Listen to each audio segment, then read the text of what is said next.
Hello नमस्कार दोस्तों, मैं मैनपाल स्वागत करता हूं आपका मैनपाल मैथ्स में। कैसे आप लोग? उम्मीद करते हैं आप सब बढ़िया होंगे, बेहतरीन होंगे, जबरदस्त होंगे। और सुबह के 7:00 हो चुके हैं और हम आपके लिए लेके आ चुके हैं अगला सुपर डुपर सा session for coordinate geometry the captain best for NDA के अंदर। जी हाँ, क्लास नंबर 3 है। जैसा कि हमने आपसे वादा किया कि 270 प्लस मार्क्स आपको दिलाएंगे 300 के अंदर, उस वादे पर पूरा खरा उतर रहे हैं और आज क्लास नंबर 3 आपकी लेके आ चुके हैं। जी दोस्तों, उम्मीद करते हैं आपने प्रैक्टिस शीट जो आपको व्हाट्सएप ग्रुप के ऊपर हमने दी थी वो अच्छे से कंप्लीट कर ली होगी और बहुत ही बेहतरीन तरीके से आप क्वेश्चन सोल्व भी कर पा रहे हो। देखो, क्लास नोट से बहुत ही बेहतरीन क्वेश्चन एनडीए के पेपर के अंदर देखने को मिलेंगे, तो आपको गलती से भी, भूल से भी एक भी क्वेश्चन को छोड़ना नहीं है। हर एक कॉन्सेप्ट यहां से इंपॉर्टेंट है जो आपकी एनडीए की परीक्षा में नंबर को क्या करेगा, जस्टिफाई करेगा। क्लियर है? चलिए, जिस भी बच्चे को एनडीए की तैयारी फ्री करनी है नोट्स और प्रैक्टिस के साथ में, तो नोट्स हम यहाँ पे बनवाए रहे मैनपाल मैथ्स यूट्यूब चैनल पे, और दूसरा जो प्रैक्टिस करनी है भैया उसके लिए नंबर दे देते हैं आपको 9680726701। इस नंबर पे व्हाट्सअप कर दीजिए, आपको ग्रुप में ऐड कर दिया जाएगा। वहां से आप पीडीएफ जो आपको मिलती है प्रैक्टिस सीट, उनको आप रेगुलरली सोल्व करो। आपका एनडीए का टारगेट जो 270 प्लस का है वो कंप्लीट हो जाएगा, इसकी गारंटी मैं देता हूं आपको। क्लियर है? चलिए नेक्स्ट क्वेश्चन की तरफ। नेक्स्ट क्वेश्चन नहीं, पहले नेक्स्ट चीजें देख लेते हैं। देखो, कल क्या किया था डिस्कस, कल वाली चीजें याद है?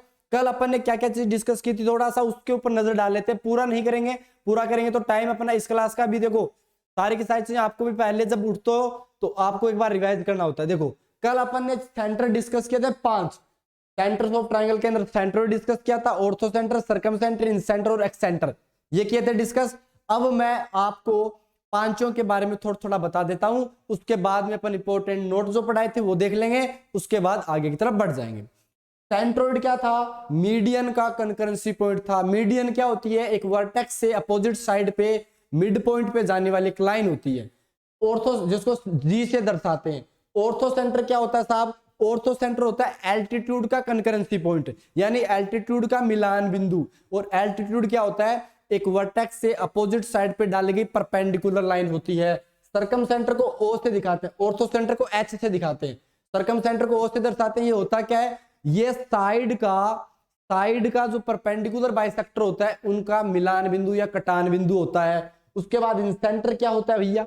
इंसेंटर के बारे में क्या बताया था, पता है क्या इंसेंटर क्या होता है? इंसेंटर होता है एंगुलर बाइसेक्टर का कंकरेंसी पॉइंट, यानी एक वर्टेक्स से अपोजिट साइड पे आप एक लाइन डाल रहे हो, लेकिन वो लाइन जिस वर्टेक्स से डाले हो वहां के एंगल को आधा आधा काट के आ जाती है, उन्हें इंसेंटर। और एक्सेंटर में क्या होता है? एक्सेंटर के अंदर दो तो होते हैं एक्सटर्नल एंगुलर बाइसेक्टर और एक होता है इंटरनल एंगुलर बाइसेक्टर। इंसेंटर के अंदर क्या होता है? इंटरनल बाइसेक्टर होते हैं तीनों ही।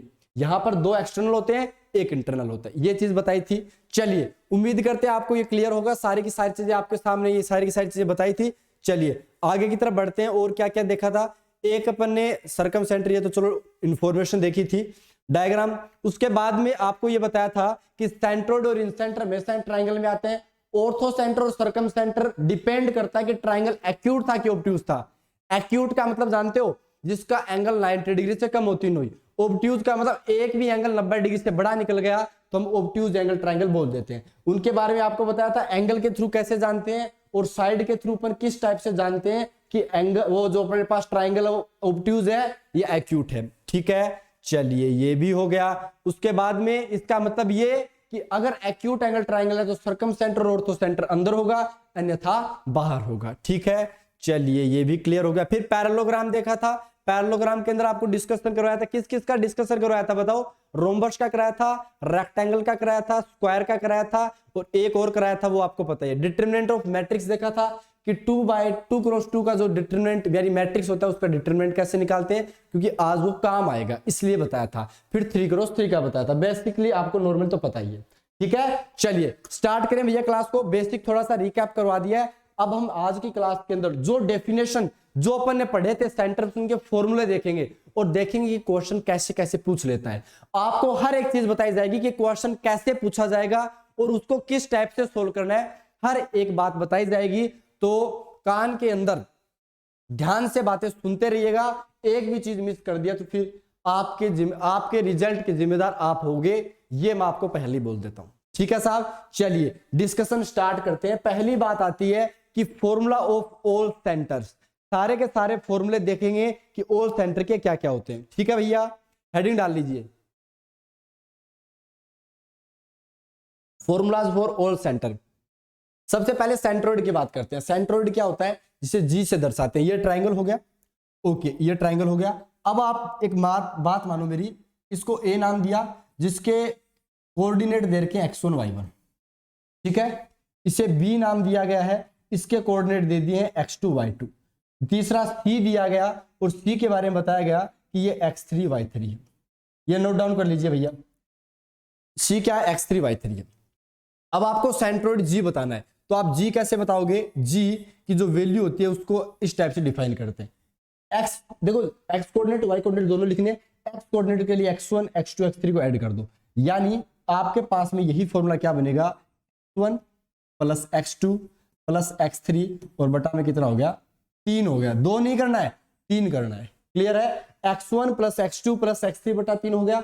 और y के लिए क्या करोगे भैया, y के लिए y1 plus y2 plus y3 कर देंगे, y1 plus y2 plus y3 और बटा में हो गया 3। ये आपका फॉर्मूला बन चुका। क्लियर है, कोई दिक्कत नहीं है। इसको थोड़ा इस साइड लिखें क्या, चलिए। अब देखो मैं दूसरे फॉर्म यानी दूसरे रूप के अंदर इसी फॉर्मूले को लिख रहा हूं। आपने ये लिख लिया क्या, सबसे पहले इसको लिख लो। अब इसका दूसरा रूप क्या है वो मैं आपको बताता हूं। क्लियर हो गया, चलिए अब मैं इसको हटा रहा हूं भैया। उम्मीद करते हैं आपने ये चीज लिख ली होगी। अब जी को लिखने का दूसरा तरीका जो होता है वो क्या होता है, सिग्मा, सिग्मा के फॉर्म में लिखते हैं x1 बटा 3 और y1 बटा 3। ये अगर आप स्टैंडर्ड बुक वगैरह कुछ पढ़ते हो, यानी जो अलग लेवल की होती है, एनडी के अंदर तो स्टैंडर्ड बुक कोई है ही नहीं, अभी हम लेके आएंगे आपके लिए। चलिए क्लियर हो गया, तो ये सिग्मा की फॉर्म में लिख दिया, यानी इसका मतलब समझ गए ना आप कि x1 टाइप की चीजें ऐड हो रही है, x1 x2 x3। सिग्मा का मतलब होता है प्लस करना, सिग्मा। सिग्मा और पाई क्या होता है वो सारी चीज बताएंगे। अभी सिग्मा x1 बटा 3 समझ में आया, x2 बटा 3 समझ में आ गया क्या। चलिए उम्मीद करते हैं आपको ये फॉर्मूला अच्छे से याद हो गया। ठीक है, याद हो गया क्या, सही से बताओ, याद हो गया क्या। बोला हाँ याद हो गया सर, पहले से ही पता था। चलो क्वेश्चन बताओ फिर, इसका आंसर बताओ। Let vertices of a triangle, what is the centroid of triangle, बताना है। कौन सा उत्तर आएगा बताइए भैया, चलिए बताओ बताओ फटाफट। ओके करते हैं डिस्कस, देखते हैं क्या उत्तर आएगा। आप सबसे पहले क्या बताया था सर जी कि जो जी की वैल्यू होती है उसके लिए हम क्या करेंगे, एक्स कोऑर्डिनेट ऐड कर देंगे, 1 प्लस 5। अब ये काम तो मैं आपको यहाँ पे बता रहा हूं, लेकिन ये मन मन में करना होता है क्योंकि अपने को स्पीड भी तो मेंटेन करनी है। लोग करके निकल लेते हैं यहाँ से, 1 प्लस 1 प्लस 22 हो गया और बटा में कितना आ गया, 3 आ गया। क्लियर है, कोई दिक्कत नहीं है ना। ये वाला लिख लोगे तो जी की जो वैल्यू जिसे सेंट्रोइड बोल रहे थे इसका कितना आएगा, 5 1 6, 6 और 2 कितने 7, सॉरी 8, 18 बटा 3 यानी 6 बन गया। 22 2 24, 24 में 3 का 8 किया 24, 6,8 उत्तर आ गया है, जो आपका सी आंसर राइट करवा दे। क्लियर है, सेंट्रोइड समझ में आ गया क्या करना था आपको। सेंट्रोइड जब भी पूछेगा ना तो यही रूप देगा, बस आपको कोऑर्डिनेट देगा और आंसर पूछ लेगा। सेंट्रोइड के अंदर एनडीए का क्वेश्चन पूछने का तरीका एक यही है कि वो ट्राइंगल के तीनों वर्टेक्स देके पूछ लेगा। अच्छा सर दूसरा क्वेश्चन कैसा बन सकता है, दूसरा क्वेश्चन ऐसा भी बन सकता है। अब इसका आंसर बताओ। अब की बार क्या किया, if mid point of sides of triangle दे रखे हैं तो सेंट्रोइड का ट्राइंगल बताओ क्या होगा। सेंट्रोइड बताओ, what is the centroid of triangle. अब बताओ ट्राइंगल का सेंट्रोइड क्या आएगा। अब की बार क्वेश्चन ने क्या किया, थोड़ा सा आपको घुमा दिया, लेकिन आपको घूमना नहीं है। क्या नहीं करना है, घूमना नहीं है, आपको कर ही देना है आंसर। बताओ कितना आंसर आएगा आपके सामने। आपको ये ट्राइंगल पता है, आपको एक तो ये दे दिया कितना, -3,5। कैसे लिख लो आगे पीछे कोई दिक्कत नहीं है, 5,3, ठीक है 5,3। और तीसरा पॉइंट दे दिया 13,-2। बताओ कितना आंसर आएगा, कैसे करोगे। तो आपने बोला सर आपने एक फॉर्मूला बताया था कल नहीं परसों की क्लास के अंदर, वो क्या फॉर्मूला बताया था कि जब ये निकालना होता है तो इन दोनों के एक्स कोऑर्डिनेट को जोड़ के ये घटा देते हैं। सर वो फॉर्मूला लगा देंगे ताकि सर ये बन जाए और फिर सर ऐड करके 3 का भाग लगा देंगे, यही तरीका था। चलिए करते हैं। ओके तो इन दोनों को जोड़ो कितना बनेगा, -3 और 13 10, और 10 में फिर 5 घटाए तो कितना बचा, 5 बचा। चलिए मैं यहाँ पे लिख रहा हूं भैया, देखते रहिए, गलती ना कर दे। 5 हो गया, 5 और माइनस का 2 जोड़ा कितना बना 3, 3 में 3 गया तो कितना आया 0 आया। तो सर जी ये बन गया। अब इसके लिए क्या करोगे, ये एक्स कोऑर्डिनेट जोड़ो, 5 और -3 कितना हो गया 2, और 2 में से 13 गया तो कितना बचा माइनस का 11। कोई दिक्कत नहीं है ना। 5 और -3 कितना 2, 2 में से 13 घटा लिया, 5 और 3 8, 8 में से माइनस का 2 घटाया तो 8 और 2 10 हो गई। क्लियर हो गया। तीसरा कोऑर्डिनेट बता दो कितना आएगा, 5 और 3 8, 18 बन गया। 18 में 18 19 20 21 बनेगा सर, ये घटाने पर 3 और -2 1, और 1 में 5 घटाया तो कितना बचा माइनस का 4। तो सर जी इसका तो ये आ गया। यहां तो कोई दिक्कत है तो बताओ। 21 कोमा माइनस का 4 लिखा हुआ। बोला सर अपने को क्या मिल गए, वर्टिसेस मिल गए सर। अब कुछ नहीं करना सर, वर्टिसेस को ऐड करना है, 3 का भाग लगाना है, उत्तर आ जाएगा। हमने बोला हाँ जी आ जाएगा। यानी सर जी जी की जो वैल्यू है वो कितनी हो जाएगी, बोला सर जी की वैल्यू हो गई 5 और माइनस का 11 कितना होगा, माइनस का 6, माइनस का 6 और 21 कितना होगा 15, कितना 15, और 15 में फिर 3 का भाग भी लगाना है, क्योंकि सेंट्रोइड के अंदर तो 3 का भाग लग रहा था। 0 और 10 कितने हो गए 10, 10 में से -4 गया तो कितना 6, तो यानी 6 में सर जी 3 का भाग लगा। तो सेंट्रोइड क्या बना, आपने बोला जी सेंट्रोइड बन चुका है 5 या 15, 3 दूनी 6, 5 और 2 बन चुका है सर, यानी सर उत्तर डी राइट हो चुका है। तो सर मतलब कहने की बात है कि हमें इतनी चीजें करने के बाद आंसर आएगा क्या, हमने बोला हमारे पास दूसरा तरीका भी है। पहले ये वाला समझ में आया क्या, कैसे किया, अच्छे से क्लियर हो गया ना। चलिए इससे आपके 2 कॉन्सेप्ट क्लियर हो रहे हैं क्वेश्चन से। पहली बात तो ये कि मान लो वो वर्टिसेस पूछ ले, तो आपको वर्टिसेस बताने का तरीका मैंने पिछली क्लास में बताया था, लेकिन अब की बार क्लियर हो गया। अब दूसरा तरीका समझो, मैं क्या करने वाला हूं। मैं एक काम करता, क्या करता सर, मैं ये निकालता ही नहीं सर, मैं हटा रहा हूं इसको, ठीक है। मैं इसको हटा दूं क्या, बोला जी हटा दो सर, चलो मैं इसको हटा देता हूं। ये हटा दिया, ये हटा दिया और ये हटा दिया, ठीक है, ये भी हटा दिया, और बस मैंने उत्तर देखा कि भैया ये उत्तर आना चाहिए। अगर मैं सही हूं तो मेरा आना चाहिए। मैंने बोला एक काम करो, आप डायरेक्ट इनको जोड़ के 3 का भाग लगा दो, लेकिन शर्त क्या है, कंडीशन क्या है कि ये मिड पॉइंट होनी चाहिए। अगर थोड़ा बहुत ऊपर नीचे हुआ तो मामला खराब हो जाएगा, ठीक है। ऐड करो, -3 और 13 कितना 10, 10 और 5 15, और 15 में किसका भाग लगाना था 3 का लगाना था, ठीक है। उसके बाद 5 और माइनस का 2 3, 3 और 3 6 में 3 का भाग लगाओ, बताओ सेम आया कि नहीं आया। बोला वाह वाह वाह क्या बात है। तो आपके पास में दोनों तरीके हैं, आपकी मर्जी, आप कैसे भी करो, लेकिन एनडीए के एग्जाम में जब कर रहे हो तो ऐसे नहीं करना, ऐसे करना है डायरेक्ट। क्लियर है। चलिए बहुत ही बढ़िया, बहुत ही खूबसूरत आज की सुबह आपके साथ बिताने का मौका मिला, भगवान का शुक्र है। बस आप चीजों को बेहतरीन तरीके से पढ़ते रहो। क्लियर है भैया। चलिए नेक्स्ट की तरफ चलें। चलिए ये लिख लीजिएगा, ठीक है, अपने हिसाब से लिख लीजिएगा कि जब भी इस टाइप से क्वेश्चन आए तो आपको डायरेक्ट ऐड करके 3 का भाग लगा देना है, ठीक है भैया। ओके अगले सेंटर की तरफ चलें। अगला सेंटर देखें। बोला नहीं सर मजा नहीं आया सर, एक क्वेश्चन और करा दो। चलिए भैया एक क्वेश्चन और करवा देते, उससे पहले एक बार ऑर्थो सेंटर पढ़ ही लो, उससे पहले ऑर्थो सेंटर एक बार पढ़ ही लो, ठीक है। ऑर्थो सेंटर पढ़ने के बाद करेंगे अगला, ठीक है। ओके चलिए बताओ, आपके पास में नेक्स्ट हेडिंग डाल लो। नेक्स्ट हेडिंग क्या होगी, ऑर्थो सेंटर, जिसे एच बोलते हैं। ऑर्थो सेंटर को एच बोलते हैं। वापस आपको वही लिखना है, क्या, एक तो लिख लिया ए, जिसके क्या क्या दे रखे हैं x1, y1 दे रखे, एक दे दिया बी जिसका क्या दे रखा है x2, y2 दे रखा है, और एक दे दिया सी जिसका कितना दे रखा है x3, y3 दे रखा है, ठीक है। ये आपके पास दे दिया। सर मैं पहले दोबारा आपको बता देता हूं एक बात, एंड्रॉइड के अंदर हमेशा ही जब क्वेश्चन पूछेगा ना, या तो आपको तीनों लाइन दे देगा, समझना मेरी बात को, वो क्या करेगा, या तो वो तीनों लाइन ही दे देगा। जब 3 लाइन दे दी तो क्लास नंबर 10 याद करो, जब 2 x और y के अंदर इक्वेशन दे रखी होती है तो हम उनसे सोल्व करके x और y निकालते, निकाली थी ना।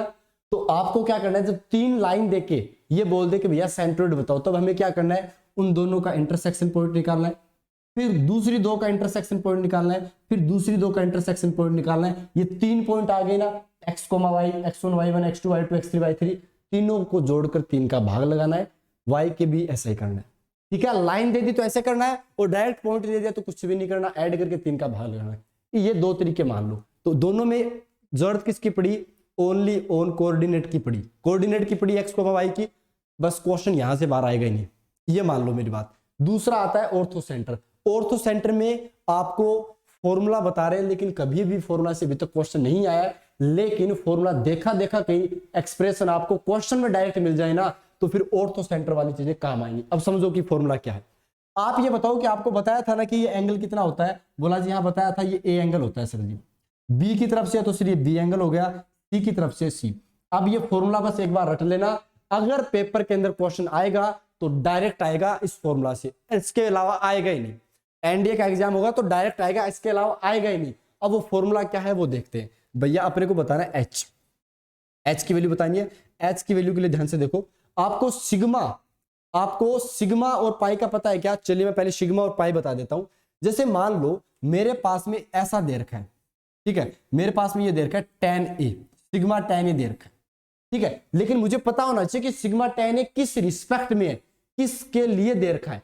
अब जैसे मुझे पता चला कि ये ट्राइंगल के लिए दे रखा है, तो मुझे पता चल गया कि ट्राइंगल के अंदर एंगल कितने हैं? 3। यानी ये जो सिग्मा tan A, इसका मतलब साफ साफ पता चल गया कि ये लिखा हुआ है tan A plus tan B plus tan C। समझ गए क्या बात को? मेरी बात समझ में आ रही कि नहीं आ रही? बोला हाँ जी आ गई। अगर मेरे को ऐसा दे दिया पाई tan A, इसका मतलब क्या हो गया? एंगल कितने? 3 एंगल। तो पाई का मतलब होता है मल्टीप्लाई करना, तो tan A का मल्टीप्लाई करना है। मल्टीप्लाई को डॉट से शो करते हैं, ठीक है, पेपर में डायरेक्ट आए हुए हैं इस टाइप से डॉट से, तो कंफ्यूज नहीं होना कि दशमलव कैसे आ गया। ये मल्टीप्लाई का साइन होता है, multiply tan A tan B tan C, ठीक है। सिग्मा का मतलब समझ में आया भाई कि ट्राइंगल जैसे मान लो कि अपने पास क्वार्टर होता, तब हम लिखते हैं tan A plus tan B plus tan C plus tan D, क्योंकि क्वार्टर में 4 कोने 4 एंगल होंगे, लेकिन ट्राइंगल में 3 है, तो tan A plus tan B plus tan C।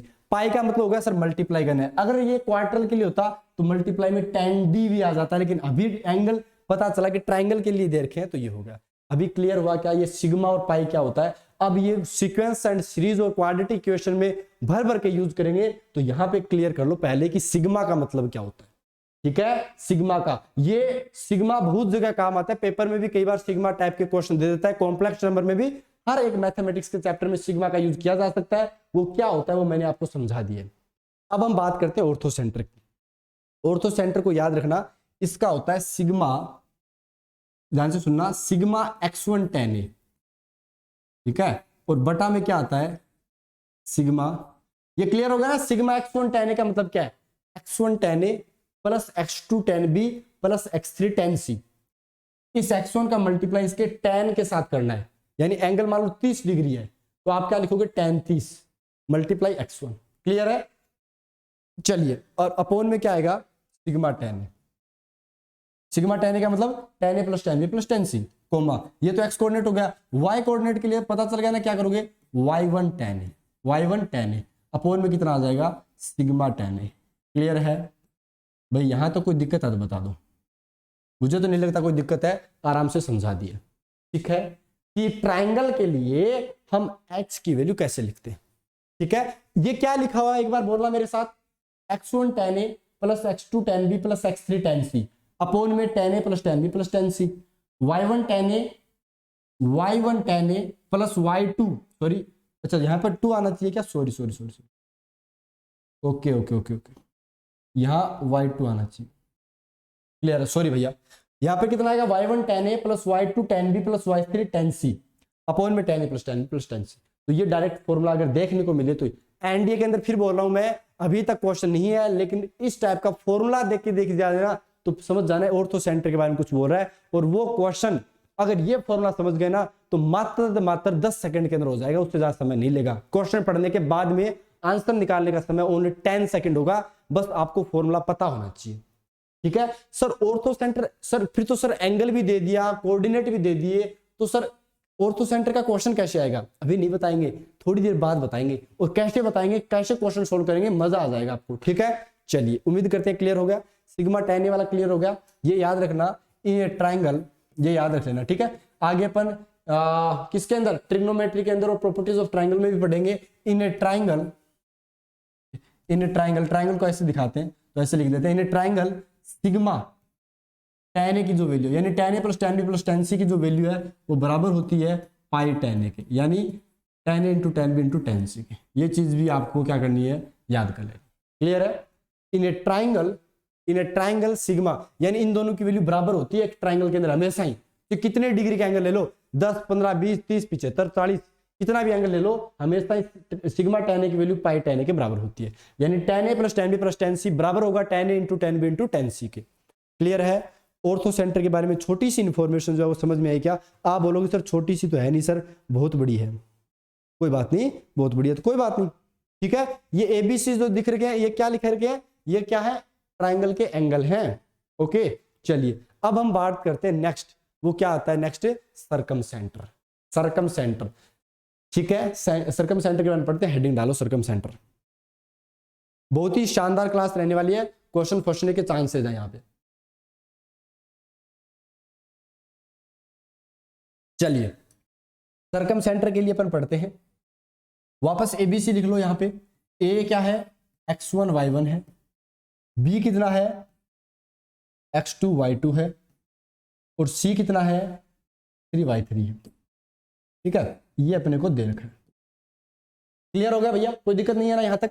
अब बताओ सर्कम सेंटर के अंदर अगर हमें यह बताना पड़े कि भैया ओ की वैल्यू क्या होगी, तो इसका फॉर्मूला कितना होगा? अब मैं डायरेक्ट लिखा रहा हूं, अब समझ जाओगे आप। x1 sin 2a अपॉन में सिग्मा sin 2a।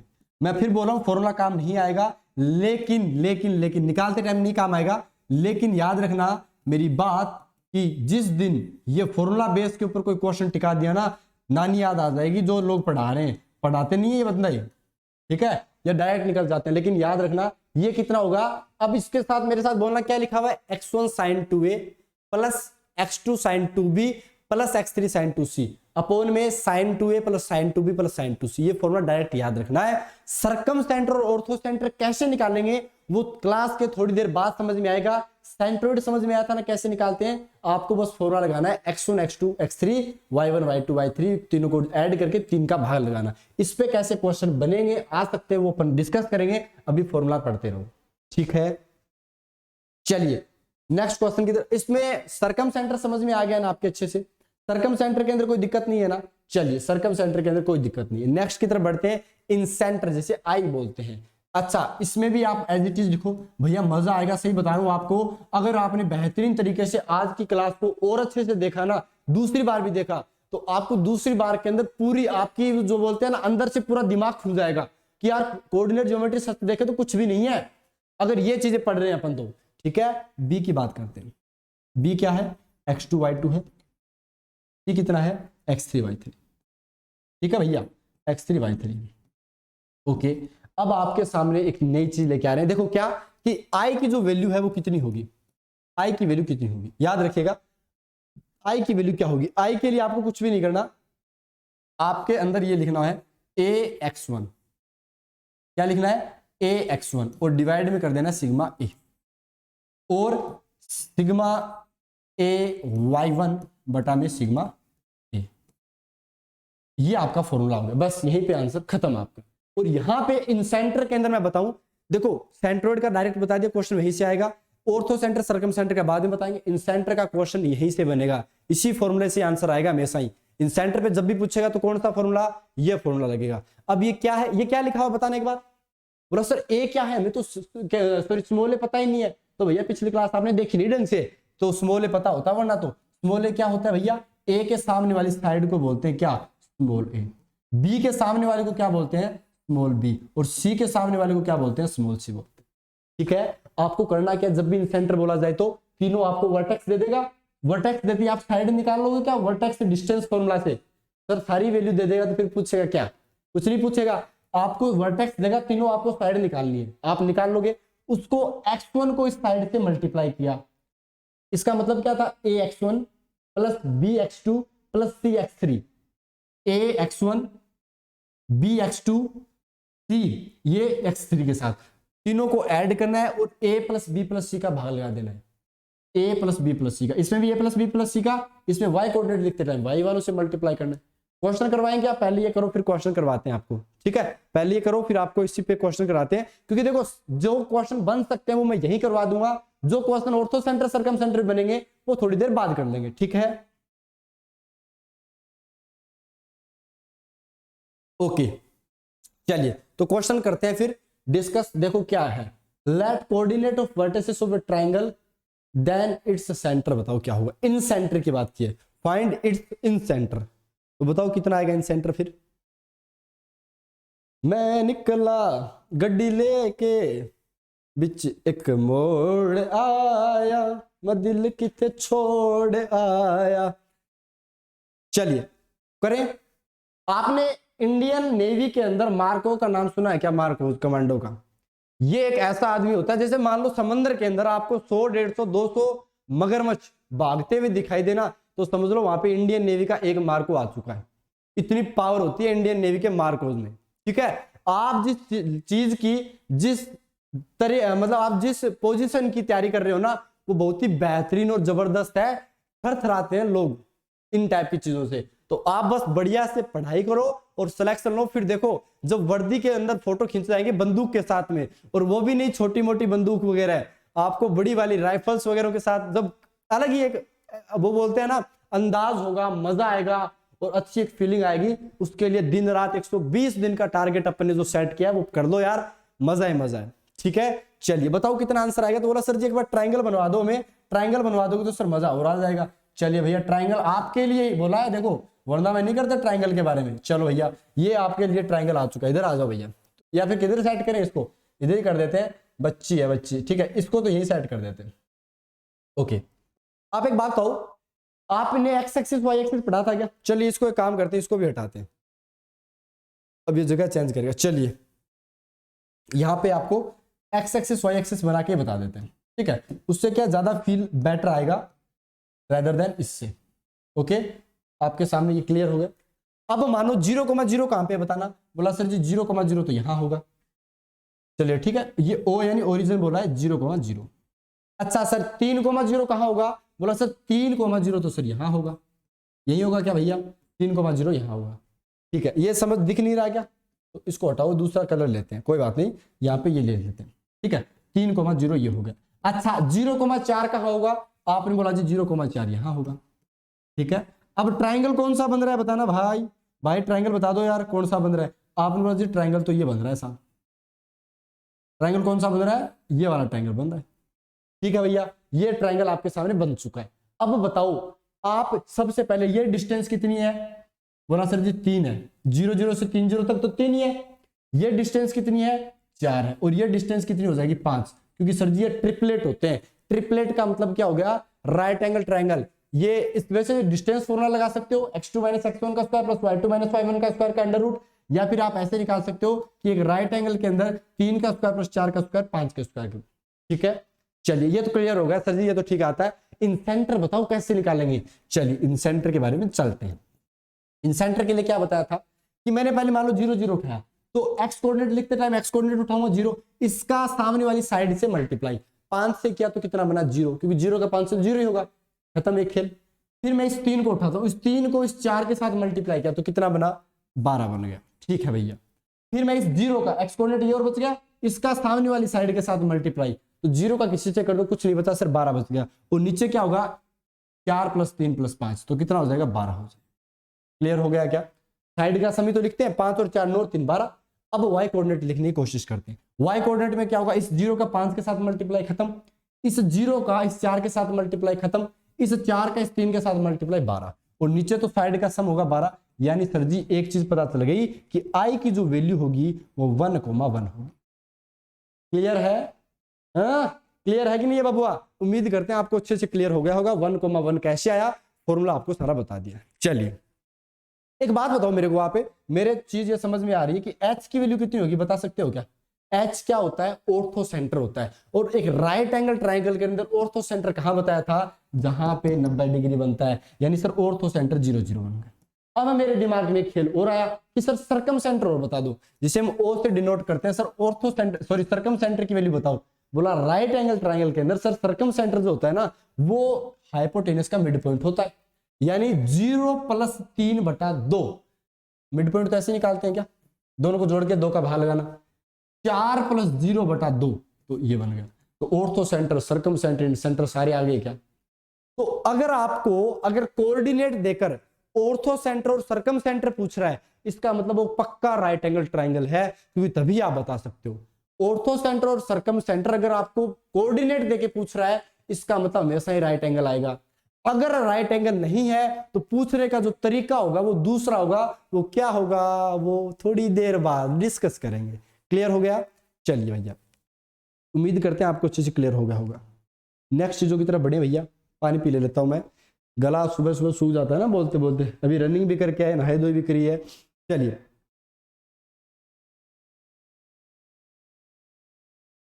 चलिए चलते हैं। अब एक फॉर्मूला और है। कितने हो गए टोटल सेंटर? 4 हो चुके हैं। एक और बचा है, उसके बारे में और कर लेते हैं। जो एक्सेंटर के बारे में अपन ने पढ़ा था, एक्सेंटर के बारे में छोटा सा मैं फॉर्मूला बता देता हूं। जैसे मान लो एक बता देंगे, तीनों कंफर्म हो जाएंगे, बाकी सारे आप कर दोगे। ठीक है, जैसे मान लो कि ये था और मुझे सर बी के अकॉर्डिंग बताना है कि एक्सेंटर क्या हुआ। मुझे सर बी वाला बताना है एक्सेंटर क्या हुआ। तो एक्सेंटर को किससे दिखाए थे? ई से दिखाए थे। किससे दिखाए थे? ई से दिखाए थे। तो आप जैसे मान लो ई बी वाला चाहिए भाई, 3 एक्सेंटर बनते हैं, बी के सामने भी बनेगा, ए के सामने भी बनेगा और सी के सामने भी बनेगा। मुझे बी वाला चाहिए, तो मैं क्या करूंगा, ध्यान से सुननेगा। इसके कोऑर्डिनेट क्या होंगे पहले तो ये बता दो। तो आपने बोला जी कोऑर्डिनेट हो गया x1 y1। अच्छा जी, इसका कोऑर्डिनेट कितना होगा? x2 y2 होगा। अच्छा जी, और उसका कोऑर्डिनेट कितना होगा? इसका सी वाले का बोला सर जी x3 y3 होगा। क्लियर है? ये 3 कोऑर्डिनेट हो गए x3 y3। अब मुझे क्या चाहिए? बी वाला चाहिए सर जी। अब मुझे अगर बी वाला चाहिए तो मैं क्या करूंगा, ध्यान से सुनिएगा। ax1 लिख दूंगा, लिख दिया। x सेंटर बाहर है तो मैं इसको फिर bx2 करूंगा माइनस के साथ में, और cx3। यानी जो मुझे चाहिए ना, जो मुझे चाहिए। ये एबीसी क्या है ये पता है ना? एबीसी क्या लिख रहे हैं? साइड लेंथ लिख रहे हैं ये वाली, ए बी सी के सामने सी। ठीक है, तो मुझे ये चाहिए तो ये हो गया। अपोन में भाग किसका लगाना है? a माइनस बी प्लस सी का। ये तो हो गया x कोऑर्डिनेट। y कोऑर्डिनेट के लिए क्या करेंगे? a y1 minus B y2 plus C y3, और डिवाइड में कितना आ जाएगा बेटा? a minus B plus C. इससे बाहर कुछ आएगा नहीं। अब मुझे मान लो a के सामने वाला चाहिए होता तो मैं यहां माइनस करता, ये प्लस हो जाता, यहां माइनस करता, यहां प्लस हो जाता, यहां माइनस करता, यहां प्लस हो जाता, यहां माइनस करता, यहां प्लस हो जाता। मुझे अगर सी वाला चाहिए, सी के सामने वाला एक्सेंटर, तब मैं सारे प्लस कर देता, यहां माइनस, सारे प्लस कर देता, यहां माइनस।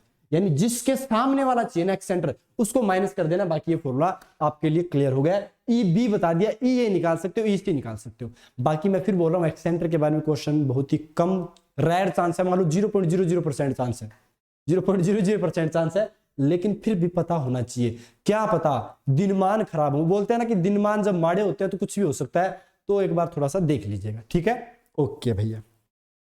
बाकी आगे आने वाले समय में जैसे 2023 चला, 2025-26 के अंदर मैं श्योर हूं इस चीज के लिए कि एक्सेंटर पे भी क्वेश्चन आएंगे, क्योंकि धीरे धीरे एनडी अपना लेवल बढ़ा रहा है। उस हिसाब से एक्सेंटर को भी आगे जाकर पेपर के अंदर घुसाया जाएगा जबरदस्ती। चलिए, एक्सेंटर था लेकिन उसको एक्सेंटर यानी बाहर वाले को अंदर लेके आ जाएंगे पेपर में। ठीक है, चलिए आगे की तरफ बढ़े। एक दमदार सा क्वेश्चन करते हैं फिर। ये दमदार सा क्वेश्चन करें क्या? ये क्लियर हो गया क्या? फॉर्मूले का डेफिनेशन बता दिया, आज फॉर्मूले बता दिए भैया। चलिए, आज बेसिक कोऑर्डिनेट ज्योमेट्री खत्म हो जाएगा और एडवांस कोऑर्डिनेट ज्योमेट्री स्टार्ट भी कर देंगे। ठीक है, चलिए तो क्वेश्चन का आंसर बताइए कितना आएगा। Let a triangle orthocentre ये दे दिया, सेंट्रोइड ये दे दिया और सर्कम सेंटर पूछ लिया। बताओ कितना बताओगे? सर ये क्वेश्चन कहीं देखा देखा सा लग रहा है सर आपने बताया था एक H2O। हाँ सही पकड़े हो मियां, एकदम सही पकड़े हो, यहीं से आंसर आएगा। बताओ कितना आंसर आएगा?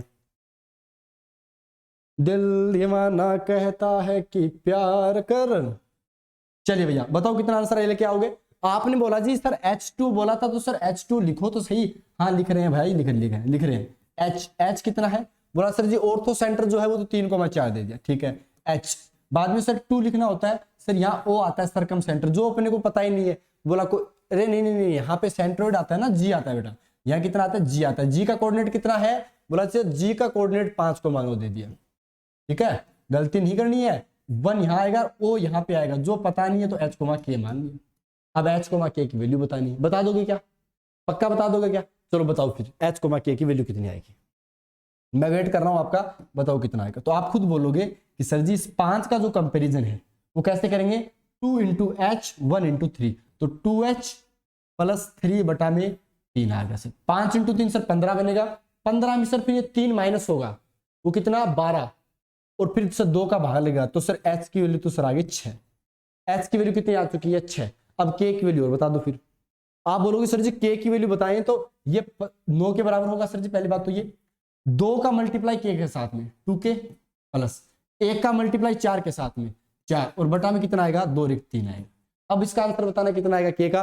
बोला सर 9 × 3 27, 27 में 4 गए 23, 2 का भाग लगा दिया तो सर जी के की वैल्यू आ जाएगी 23/2।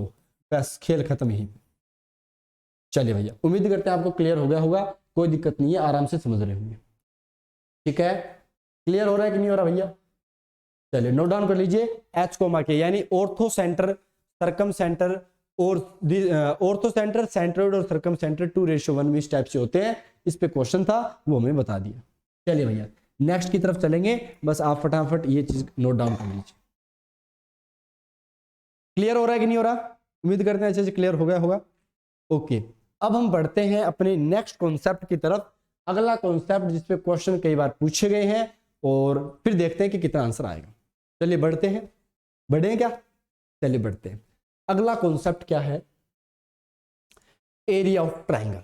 हेडिंग डाल लीजिए एरिया ऑफ ट्राइंगल, और कैसे करेंगे देखते हैं। ठीक है सर, ये 2 लाइन सी कैसी दिखे? पता नहीं यार, 2 लाइन किसने बना दिया। चलो नहीं, कुछ ना कुछ तो चीज के लिए बनाई होगी, वो क्या चीज है वो बता देंगे अभी। ठीक है, चलिए भैया, जैसे मान लो मेरे पास में ये ट्राइंगल हो गया, इस ट्राइंगल के वही 3 कोऑर्डिनेट जो हम लिखते आ रहे हैं, क्या? ए x1 y1, x1 y1 हो गया, बी क्या हो गया? x2 y2 हो गया, सी कितना हो गया? x3 y3 हो गया। एक चीज बताना, आप कमेंट के अंदर अभी बता ही दो, कमेंट के अंदर क्लास को चालू करते हुए बता ही दो कि क्या संडे को क्लास रेगुलर रखनी है या संडे की दिन छुट्टी मारनी है। आप कमेंट सेक्शन में बताना, ठीक है? बताना है, ये याद करके बताना, ये आपका मैनपाल सर बोल रहा है, ठीक है? बताना है आपको। चलिए अब इसका आंसर बताओ कितना आएगा। तो आपने बोला सर अगर ट्राइंगल के 3 कोऑर्डिनेट पता हो तो एरिया कैसे निकालते हैं? एरिया को दिखाते किससे हैं? डेल्टा से दिखाते। किससे दिखाते हैं? डेल्टा से दिखाते हैं। तो डेल्टा की वैल्यू कितनी होती है? 1/2। आप एक काम किया करो, यहाँ पे x1 y1 पहला पॉइंट लिख दिया, फिर दूसरा पॉइंट लिख दिया, फिर तीसरा पॉइंट लिख दिया, और फिर पहले वाले पॉइंट को रिपीट कर दिया। ये होता है डायरेक्ट फॉर्मूला, ठीक है? बस यहाँ पे ऐसे लिखते हैं, यूज कर लिया ना 2 लाइनों का। कैसे? 3 कोऑर्डिनेट दे रखे हैं तो आपको रैंडम लिखना है, कोई फर्क नहीं पड़ता आप आगे पीछे कैसे लिख रहे हो, वो क्या फर्क पड़ता है वो भी मैं अभी बताऊंगा क्लास में। लेकिन अभी ये समझो कि आप रैंडम लिख दो, अभी नहीं, आप तो जब भी एग्जाम के अंदर क्वेश्चन आ जाए ना, आप तो रैंडम लिख देना, ऊपर नीचे कैसे लिख देना, लेकिन पहले x1 y1, फिर x2 y2, फिर x3 y3। पहले मानो मैंने ये लिखा, उसके बाद ऐसे लिख सकता हूँ, ऐसे लिख सकता हूँ, कैसे लिखूं मेरी मर्जी भाई, मुझे बस इतना सा पता है। लेकिन पहले वाले को दोबारा रिपीट करना है। बोला सर ये लिखने के बाद क्या करना है? ये तो गाड़ी फुल हो गई, अब इसका आंसर कैसे बताएंगे? हाँ भैया अभी आंसर पे ही आते हैं। देखो 1/2 का तो 1/2 हो गया क्या? बोला जी 1/2 का तो 1/2 हो गया। आपको इसको इससे मल्टीप्लाई करना है, कर दिया, कितना आएगा बताना? आपने बोला जी आएगा x1 y2, उसके बाद इसको इससे मल्टीप्लाई करना है x2 y3, प्लस करना है x2 y3, फिर क्या करना है? फिर इसको इससे मल्टीप्लाई करना, सानू टेढ़ी टेढ़ी तक दी तू, हाँ टेढ़ा टेढ़ा ही करना है, ठीक है? x3 y1 क्लियर हो गया क्या? ओके जी, ये मल्टीप्लाई हो चुका है। अब आपको क्या करना है? घटाना है। अब आपको घटाना है तो ये माइनस साइन लगाना है, अब ब्रैकेट के अंदर लिखना है, ध्यान से सुनना, माइनस लगाना फिर ब्रैकेट में। अब क्या करना है सर जी? अब आपको ये करना है, अब इसको इससे मल्टीप्लाई, y1 x2 हो गया, y2 x3 प्लस में y2 x3 हो गया, फिर कितना आएगा? y3 x1। भैया इससे अच्छा फॉर्मूला मिलेगा नहीं आपको कहीं, बस ये आंसर होगा। ये नोट डाउन कर लीजिए, ठीक है? ये अच्छा ब्रैकेट एक बंद और करना है ना, ये कौन सा ब्रैकेट है? इसके आगे माइनस का, बाकी सारा का सारा लिख दिया। अभी क्वेश्चन कराऊंगा ना तो आप फटाफट कर दोगे। भी आपको लग रहा है फॉर्मूला बड़ा है, अरे कुछ बड़ा नहीं है, बस एक बार लिख लो। क्वेश्चन कराएंगे ना तब आप देखना कि मात्र 15 से 17 सेकंड के अंदर क्वेश्चन सोल्व कर दोगे आप। अभी बस आपको ये नोट डाउन करना है, ठीक है? हाँ रैंडम लिखना है, कैसे भी लिखो, कोई दिक्कत वाली बात नहीं है, कोई कुछ भी फर्क नहीं पड़ता, ठीक है?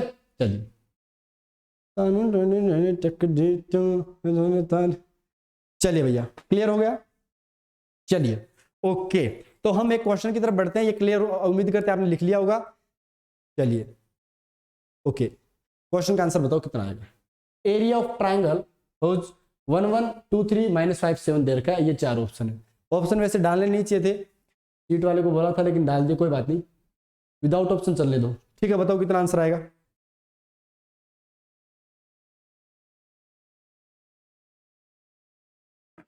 बताओ भैया कितना आंसर आएगा? आपने बोला सर जी आपने बता 1/2 को नहीं भूलना, ये याद रखना कभी भी। मैंने फिर बोल रहा हूं, मैंने भूल गया था मैं IIT के पेपर के अंदर, इस टाइप से, और फिर गलती होने के कारण नेगेटिव मार्क्स आ गए थे। 1/2 को भूलना नहीं है कभी भी, ठीक है। ये कितना बोला सर जी 1 1 लिखा, बोला सर मैं 1 1 नहीं लिखूंगा, मैं तो सर पहले 2 3 लिखूंगा। मैंने बोला ठीक है भाई, तो 2 3 लिख दे, फिर मैं सर 1 1 लिखूंगा, लिख दे भाई 1 1 लिख दे। उसके बाद क्या लिखोगे, -5 7 लिखोगे। उसके बाद 2 3 को दोबारा रिपीट करना है, ये चीज आपके दिमाग में होनी चाहिए। आप दूसरे तरीके से कर सकते हो, कोई दिक्कत नहीं है, आंसर सेम आएगा, शर्त लगा लो। अब देखो वही बात है ना, हम जब एक्सपर्ट हैं बता रहे हैं तो बस फिर अपने पास इतना भी समय नहीं है कि हम ये चीज प्रूव करते फिरे कि पहले कौन सा लिखें बाद में कौन सा लिखें। जो चीज बताएगी उतना कर दो, क्योंकि अपने पास टाइम कम है। ये जो फालतू की बकवास होती है ना कि 2 + 2 = 5 होते हैं, प्रूव करके दिखाओ, इतना टाइम नहीं है अपने को। बस एक तरीके से कंटेंट आपको बेहतर मिल रहा है, मैं आपको बढ़िया पढ़ा रहा हूँ, आप बढ़िया पढ़ रहे हो, बस इतनी चाहिए, एंड निकल जाएगा अपना, ठीक है। चलिए कितना आंसर आएगा बताना। आपने बोला सर मल्टीप्लाई करो, अब देखो दिमाग के अंदर करना है, क्या करना है दिमाग के अंदर, कैसे 2 को 1 से मल्टीप्लाई किया, 2 को 1 से मल्टीप्लाई किया, कितना आएगा 2 आएगा। 1 को 7 से मल्टीप्लाई किया, कितना आएगा 7, और उनको जोड़ना था ना, तो 2 और 7 कितने हो गए 9, -5 × 3 -15। बोला सर 9 तो पहले ही बन चुका था और -15 हो गया सर, यानी सर -6 बच चुका है। अब समझ में आया क्या, मैंने एक साइड के सारे मल्टीप्लाई कर दिए और तीनों को जोड़ के एक फाइनल आंसर बता दिया, कैसे 2 + 7 9, 9 - 15 कितना हो गया -6 हो गया, लिख दिया। अब सर मुझे नेगेटिव साइन लिखना है, हाँ भैया नेगेटिव साइन लिखो, कोई दिक्कत नहीं है। अब नेगेटिव साइन लिखने के बाद ब्रैकेट में क्या आएगा 3 - 5, भाई टेढ़ा मल्टीप्लाई करना है कि नहीं करना, बोला हाँ जी करना है, चलिए ओके इसको हटा दें, ठीक है ठीक है ठीक है ओके।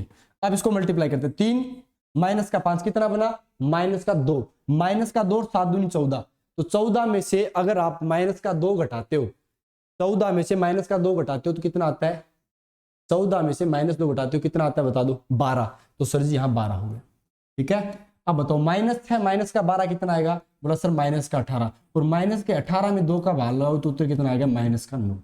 अब हम फाइनल आंसर पे मॉडुलस लगा देते हैं, बोला क्यों, क्योंकि एरिया कभी भी नेगेटिव नहीं होता, इसका मतलब उत्तर क्या आएगा 9 यूनिट स्क्वायर, ठीक है।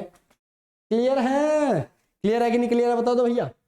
चलिए बहुत अच्छे से क्लियर हो गया, मुझे पता है आप अच्छे से कर पा रहे हो। तो देखो स्पीड बनी कि नहीं बनी, 10 15 से 17 सेकंड में हो रहा है कि नहीं हो रहा। डायरेक्ट एक साइड वालों को मल्टीप्लाई करके टोटल ऐड कर दो, दूसरे साइड वालों को मल्टीप्लाई करके टोटल ऐड कर दो, दोनों को सब्ट्रैक्ट यानी घटाना है, उत्तर फाइनल बताना है, 9 यूनिट स्क्वायर हो गया। एरिया यूनिट स्क्वायर क्यों होता है, क्योंकि लेंथ जो होती है उस वो 1 डायमेंशन की तरह होता है, एरिया 2 डायमेंशन में आता है, इसलिए यूनिट लिख देते हैं। अगर मान लो डिस्टेंस आता और 7 उत्तर आता तो हम उसे क्या बोलते हैं 7 यूनिट डिस्टेंस है।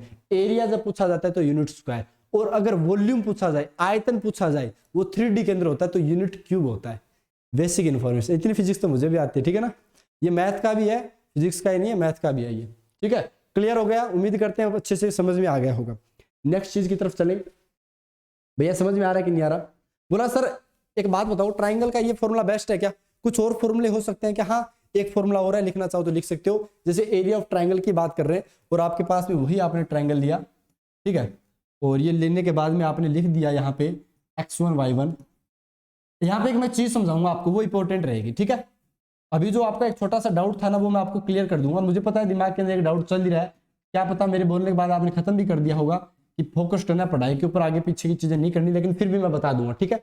जैसे ये ट्राइंगल है, आपको जब भी आपको कल डिटरमिनेंट बताया था ना कि भैया डिटरमिनेंट कैसे निकालते हैं, वो यहाँ काम आएगा।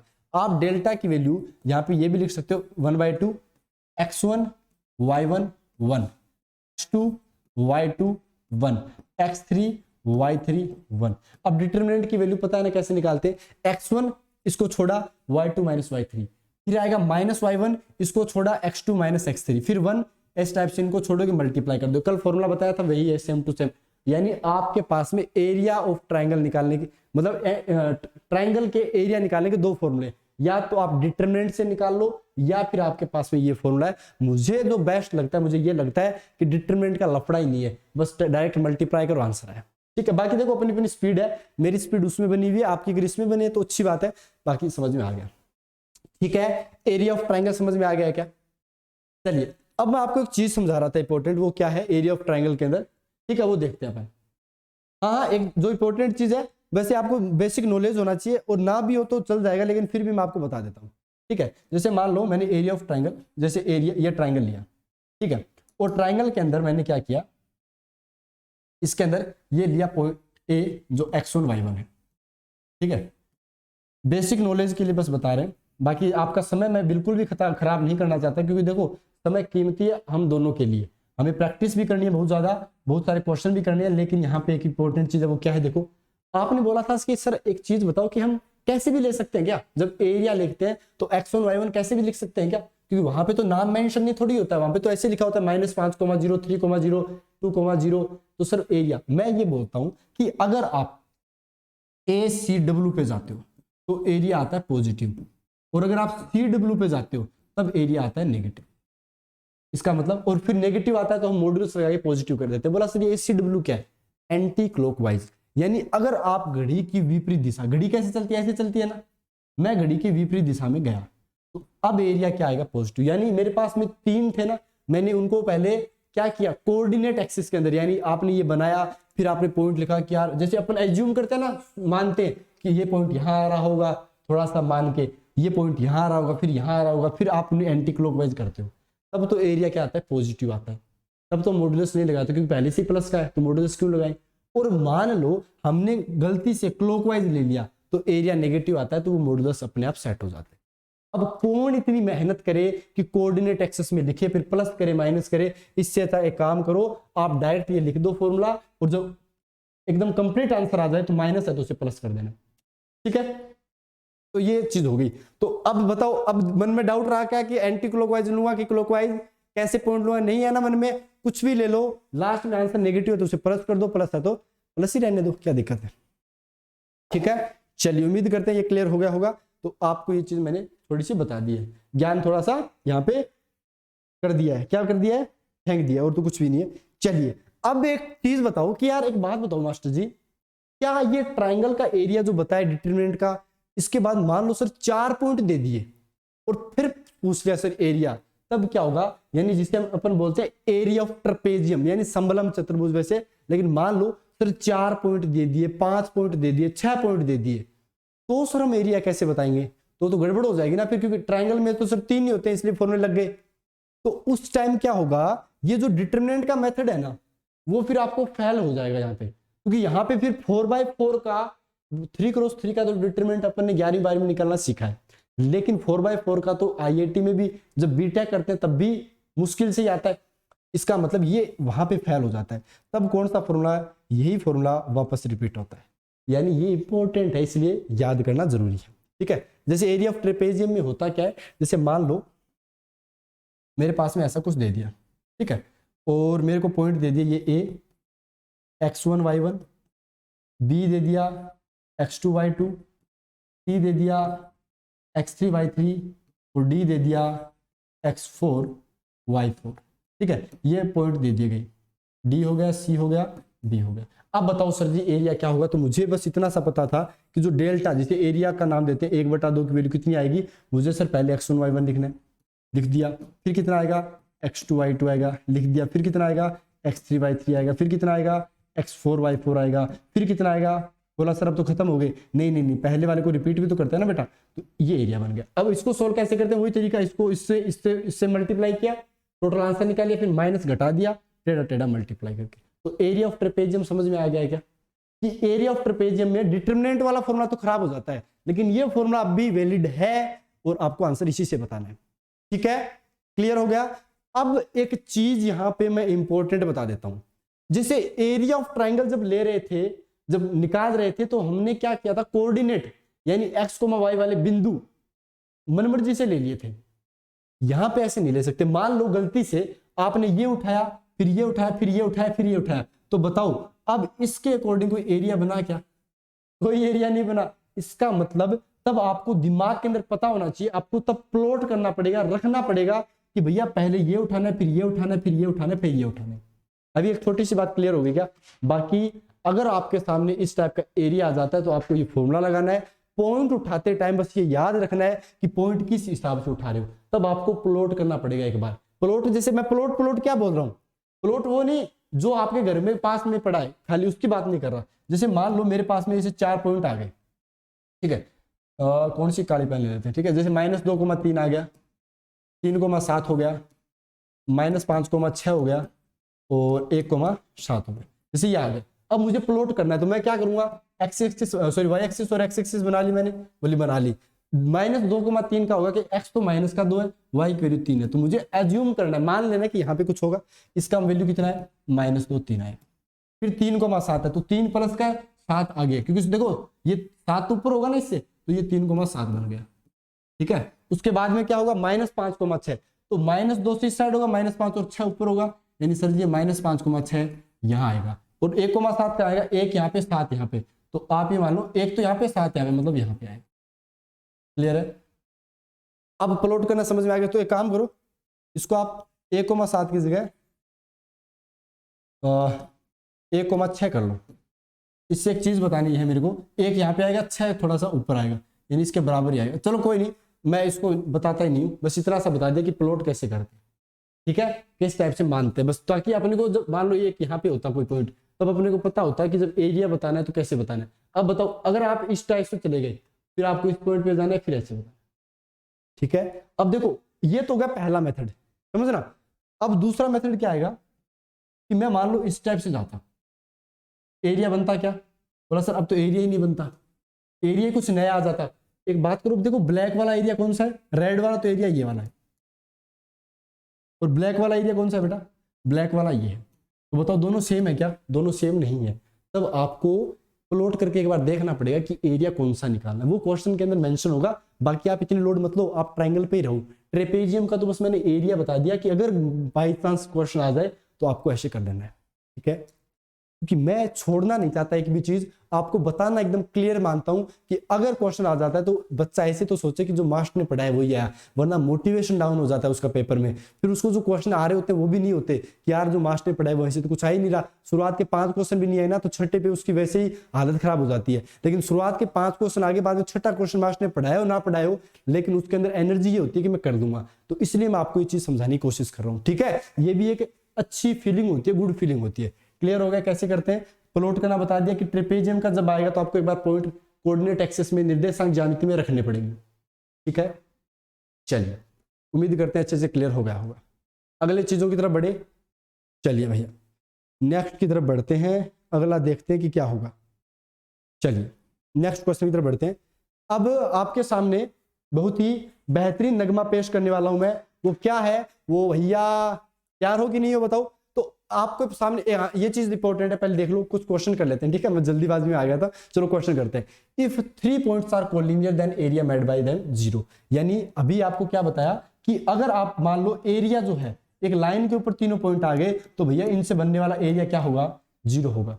लेकिन मान लो यही जो बीच का है ये थोड़ा सा ऊपर होता तो ट्रायंगल बन जाता क्या, हाँ भैया तब ट्रायंगल बन जाता, एरिया आ जाता। लेकिन अभी एरिया क्यों नहीं आ रहा है, क्योंकि तीनों क्या हो गए, एक लाइन पे आ गए। अगर निकालने की कोशिश करी तो एक लाइन ही बनी, यानी 3 पॉइंट अगर कोलिनियर होते हैं तो उसकी वैल्यू 0 होती है। एरिया में आप ट्रायंगल के अंदर सेंट्रोइड, ऑर्थो सेंटर और सर्कम सेंटर से बनने वाला एरिया हमेशा ही क्या होता है, 0 होता है। स्टेटमेंट में क्वेश्चन आ सकता है, क्यों, क्योंकि आपको बताया था वो कोलिनियर होते हैं, जो 2:1 में डिवाइड करते हैं। हर एक ट्रायंगल के अंदर सेंट्रोइड, ऑर्थो सेंटर और सर्कम सेंटर कोलिनियर होते हैं। तो ऐसा स्टेटमेंट आ जाए कि in a triangle area made by circumcentre incentre और ऑर्थो सेंटर इज के 0 3 5 ऑलवेज 0 आ जाए, तो आपको उसे स्टेटमेंट को सही कर देना है। क्यों, क्योंकि वो कोलिनियर होते हैं जो 2:1 में डिवाइड करते हैं। ठीक है, जैसे ये क्वेश्चन देखो आप, इसे क्लियर हो जाएगा। फाइंड के आर कोलिनियर, 3 पॉइंट दे दिए कोलिनियर। अब इसका मतलब क्या हो गया कि एरिया 0 करना है। एरिया कैसे निकालते हैं अभी बताया था, तो करके देखो एक बार आप। ठीक है, बताओ। ला ला ला ला ला ला, बताओ भैया कितना आएगा। चलिए देखते हैं। आप एरिया निकाला, सर बोला एरिया सर 1/2 लिखेंगे, हाँ भैया 1/2 लिखना है। इसके बाद क्या लिखेंगे सर, 2,3 लिखेंगे। उसके बाद क्या लिखेंगे, 5,-1 लिखेंगे। उसके बाद क्या लिखेंगे, k3 k+4 लिखेंगे। फिर क्या लिखेंगे, 2,3 को वापस लिखेंगे। और उसके बाद क्या आ जाएगा, बराबर में 0, क्योंकि एरिया 0 कर देना। ठीक है, अब ये 1/2 उधर मल्टीप्लाई हो जाएगा 0 के साथ में, तो ये तो 0 में चला गया। ठीक है, अब आप इसको करना है सोल्व। अब मैं आपको 2 चीज बताता हूँ यहाँ पे इंपॉर्टेंट। पहली चीज ये, जब भी आप इस टाइप का एरिया निकाल रहे होते हो तो ये जो k वाला कोऑर्डिनेट होता है ना, वो सबसे ऊपर मत लिखा करो। बोला क्यों, क्योंकि यहाँ पे भी आएगा, फिर वो यहाँ पे भी आएगा, फिर आपको k की बहुत सारी टर्म्स हो जाएंगे, k के बहुत सारे पद हो जाएंगे। हम इन चीजों को अवॉइड करते हैं। ये फास्ट ट्रिक का एक निशानी है। आप के यहाँ रख लो, यहाँ रख लो, कोई दिक्कत नहीं है। ऊपर यहाँ लिखा है तो यहाँ भी लिखना पड़ेगा क्योंकि रिपीट करना होता है, तो यहाँ आपके सामने ये चीज होती है। दूसरा, अगर आपको कोई कोऑर्डिनेट ये बोल दिया जाए कि 0 0 है या फिर 0 कोमा समथिंग है, तब आप कोऑर्डिनेट वो 0 वाला यहाँ रखने की कोशिश किया करो, क्योंकि जब ये मल्टीप्लाई होते देखो 0 होगा तो कट जाएगा, ताकि कैलकुलेशन आसान बने अपनी। तो ये 2 स्पीड के समझ में आ गया क्या ट्राइंगल का एरिया निकालते हैं तो 2 स्पीड वाले। पहला ये कि जब भी आपको इस टाइप का दिया जाए तो आपको बीच में रखना है। दूसरा ये कि अगर आपके पास में 0 0 कोऑर्डिनेट है तो आप उनको कोशिश किया करो कि पहले और लास्ट में, पहले लिखो वो लास्ट में भी आएगा, ताकि कैलकुलेशन आसान बन जाए। अभी ये लिख दिया। अब देखो मल्टीप्लाई करना बेटा कितना आएगा। आपने बोला सर जी -2, मैंने बोला ठीक है -2। अब की बार क्या आएगा, बोला सर 5 का इस पूरे से मल्टीप्लाई होगा किससे, 3k + 4 से, तो 15k + 20 आएगा क्या, 15k + 20 आएगा। ओके, उसके बाद क्या होगा बेटा, उसके बाद आएगा 3k, तो ये होगा 3k। उसके बाद सर जी ये तो प्लस के हो गए सर, अब माइनस के लिखने हैं सर। हाँ लिखने हैं माइनस के। कितना आएगा 15, ये 15 हो गया। ये कितना आएगा, माइनस के आएगा क्या, बोला हाँ जी माइनस का के आएगा। उसके बाद कितना आएगा, 6k + 8 आएगा। हाँ जी 6k + 8 आएगा। और पूरे की वैल्यू किसके बराबर कर देनी है बेटा, 0 के बराबर कर देनी है। क्लियर होगा यहाँ तक। अच्छा, इस पूरे बहरूपिये को मैं हटा दूं क्या, बोला जी हटा दो, कोई दिक्कत नहीं है। सोल्व करना एक बार, -2 + 20 कितना आएगा 18, तो ये 18 बन चुका है। प्लस में 15 के और 3 के 18 के हो चुका है। हाँ जी 18 के हो चुका है। नेगेटिव का नेगेटिव है, हाँ जी नेगेटिव है। 15 और 8 कितने हो गए, 23 हो चुके हैं। जी हाँ, माइनस का के प्लस का 6k कितना हो चुका है, प्लस का 5k, प्लस का 5k हो चुका है। अब सर जी हम इसको भी हटा दें क्या, हाँ जी हटा दो, कोई दिक्कत नहीं है। चलिए बराबर में कर दे 0। अब माइनस का 23 प्लस का 18 कितना बचा, -5। 18 के में से 5 गए, कितना बचा 13 के, बराबर में कितना आ गया 0। तो 13k की वैल्यू कितनी आ चुकी है 5, और यहां से k की वैल्यू कितनी आ चुकी है 5/13। तो यही आपका आंसर है।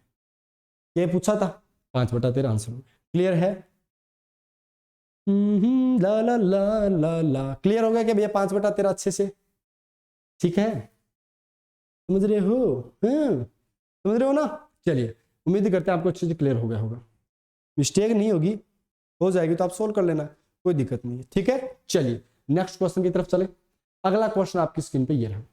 बोला सर जी क्या गलती क्या पकड़े सर, आप तो इतना फास्ट करते हो, बाद में पता चलता है गलती हुई थी। कोई बात नहीं, चलिए अगले क्वेश्चन की तरफ बढ़ते हैं। ये क्वेश्चन का आंसर बताओ। इफ के की वैल्यू बतानी है, अगर ट्राइंगल का एरिया आपकी बार 0 ना दे के 20 दे दिया, अब बताओ के की वैल्यू कितनी आएगी, बताओ कैसे करोगे। चलिए अब आपको वापस बताया था ना, अब की बार एरिया में 1/2 लिखना है।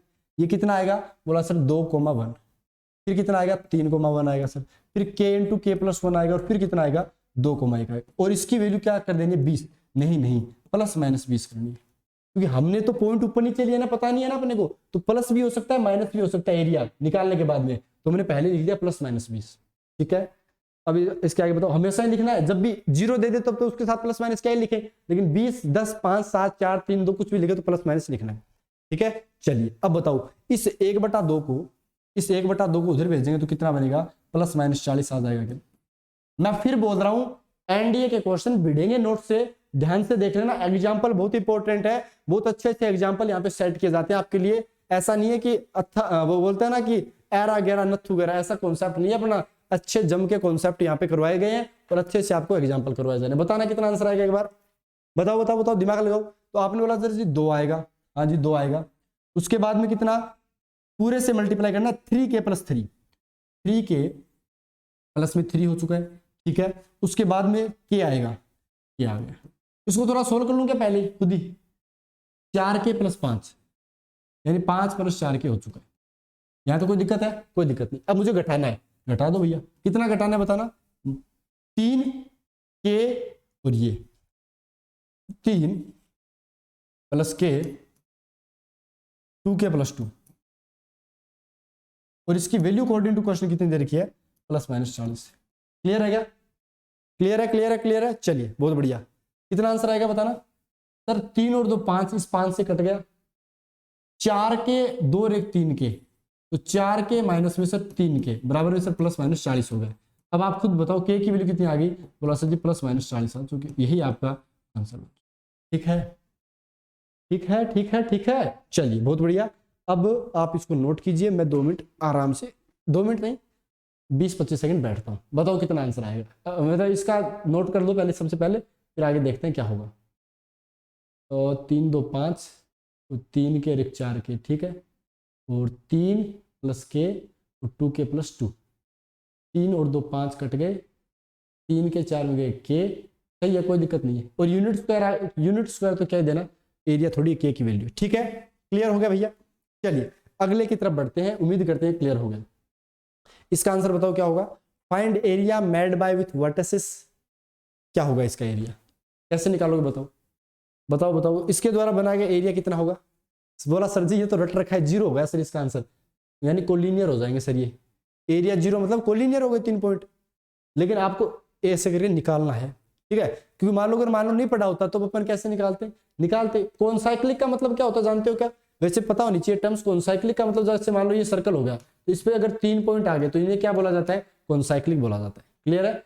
चलिए ये होगा कॉन्साइक्लिक। अब देखो मैं आपको कैसे बताने की कोशिश करता हूँ, ठीक है। आप इन दोनों की स्लोप निकालोगे। स्लोप जानते हो क्या होता है, नहीं पता क्या, थोड़ा बहुत पढ़ा होगा।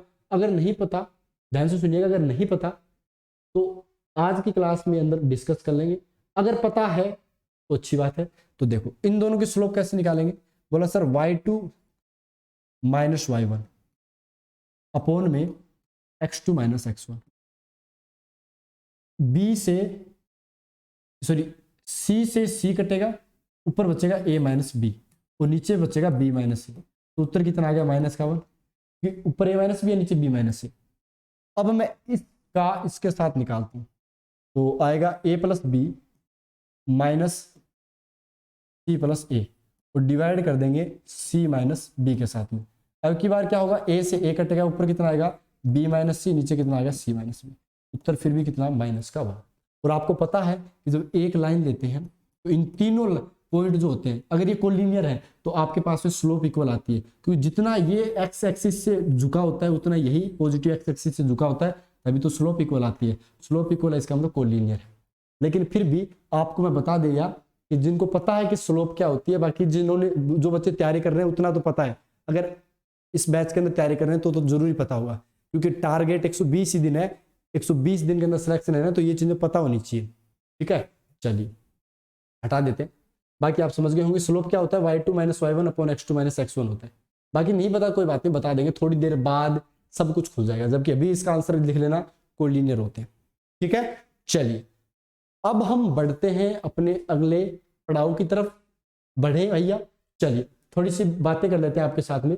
पहली बात तो ये बता दूं, सूरज अभी हुआ नहीं है कि अभी चाय और दूध पीने चले जाओ, ठीक है। इस फोटो को देखते मुझे पता है क्या याद आती है आपको। पहली मैं आपको बात बता दूं, देखो कि अगर रियल के अंदर सिलेक्शन लेना है तो कॉन्सेप्ट जो चीज पढ़ाई जा रही है उनको रेगुलरली फॉलो करना है, ठीक है। अगली बात क्या है कि दोबारा क्या बोलते हैं, हाँ आपको रिवाइज भी करना है। इसको पढ़ तो लिया, बार बार रिवाइज भी करना है। जितना ज्यादा रिवाइज करोगे ना, एक चीज पता है ना, एक किसी बंदे ने बोला है कि अगर 50 जगह नई जगह आप दाव लगाते हो, 50 नए दाव लगाने से अच्छा है कि आप एक दाव को 50 बार सीख लो। यानी 50 नए लोगों के नोट्स बनाने से अच्छा है एक बंदे यानी मैनपाल मैथ्स के नोट्स बना लो और 50 बार रिवाइज कर लो। 50 बार तो करने की जरूरत ही नहीं है, अगर 5 से 7 बार भी रिवाइज कर लेना ये चीजें, तो मैं कसम से बोल रहा हूं कि आपको एनडीए के अंदर मैथमेटिक्स के अंदर 270 प्लस यानी आप 300 भी लाना चाहते हो ना तो ला सकते हो, कोई दिक्कत नहीं, ठीक है।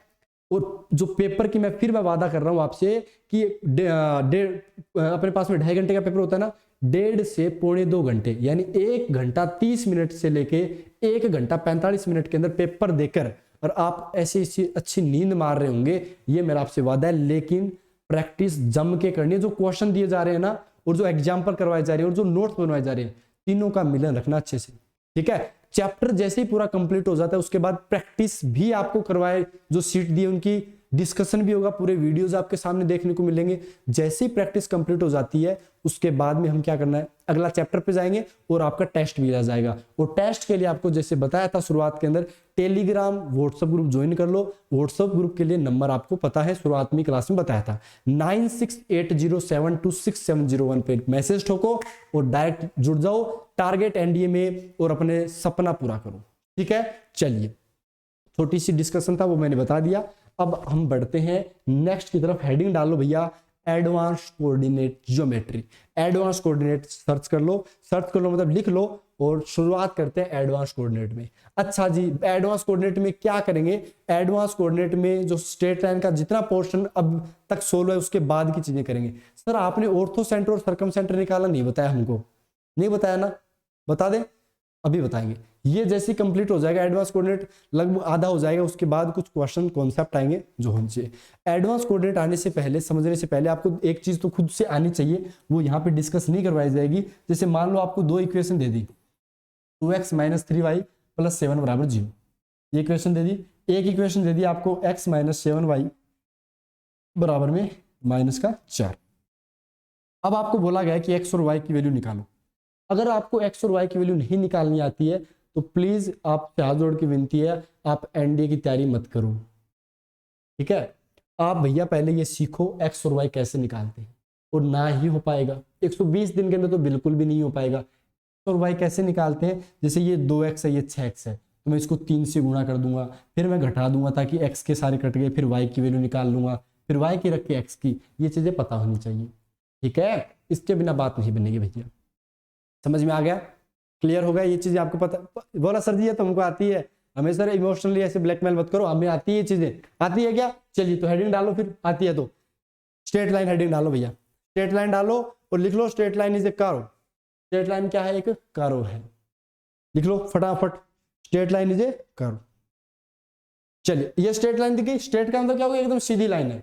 अच्छा, लाइन और लाइन सेगमेंट में एक अंतर होता है। लाइन होगी, अब ये लाइन वैसे मैंने गलत बनाई है, मतलब जिसने बनाई है, मैंने नहीं बनाई है इसको। स्ट्रेट लाइन होती है ऐसी, ठीक है, और ऐसी आगे डॉट डॉट कर लेना, ठीक है। लाइन कभी रुकती नहीं है बेटा।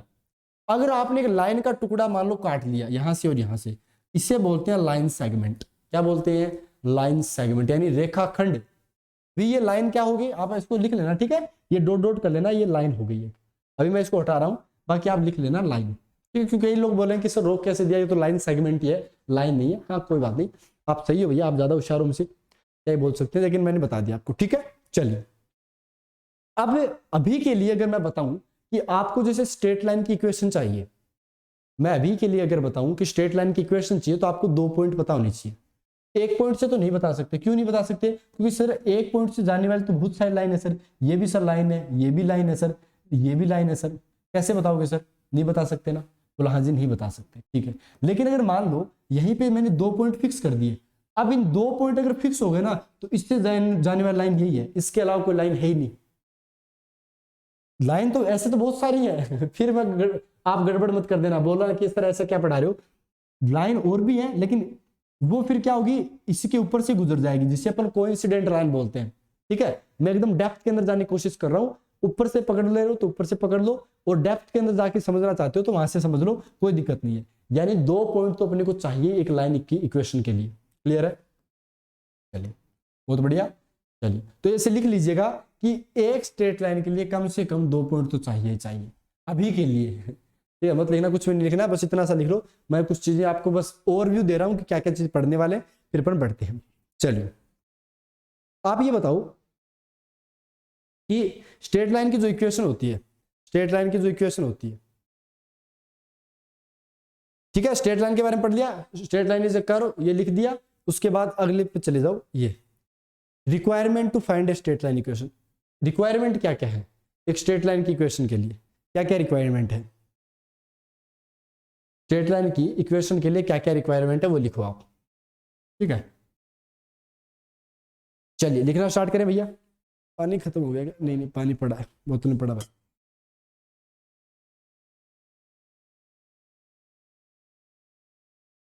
तो इसके आगे लिख लेना लीनियर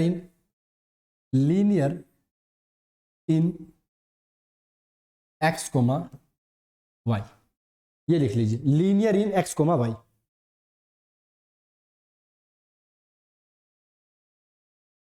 ठीक है, ये डॉट डाल लो यहां पे, only X comma Y and constant terms are available AVAIL, सही तो लिख रहे हैं ना, गलत तो नहीं कर रहे ना। आर अवेलेबल मत लिखो, फिर प्रेजेंट लिख लो, प्रेजेंट इन इक्वेशन, ये डाल लो भैया, ठीक है।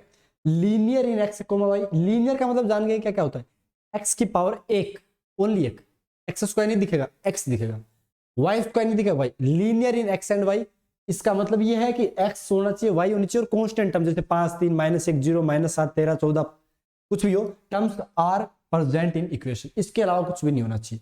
एक्स वाले टर्म्स दिखेंगी, वाई वाले टर्म दिखेंगी, एक्स स्क्वायर भी नहीं दिखेगा, वाई स्क्वायर भी नहीं दिखेगा, वो कहां दिखेगा, वो पैराबोला हाइपरबोला एलिप्स सर्कल में दिखेगा, वो बाद की बात, बाद में देखेंगे। अभी एक्स और वाई दिखेगा और कांस्टेंट टर्म दिखेगा, इसके अलावा नहीं होना चाहिए।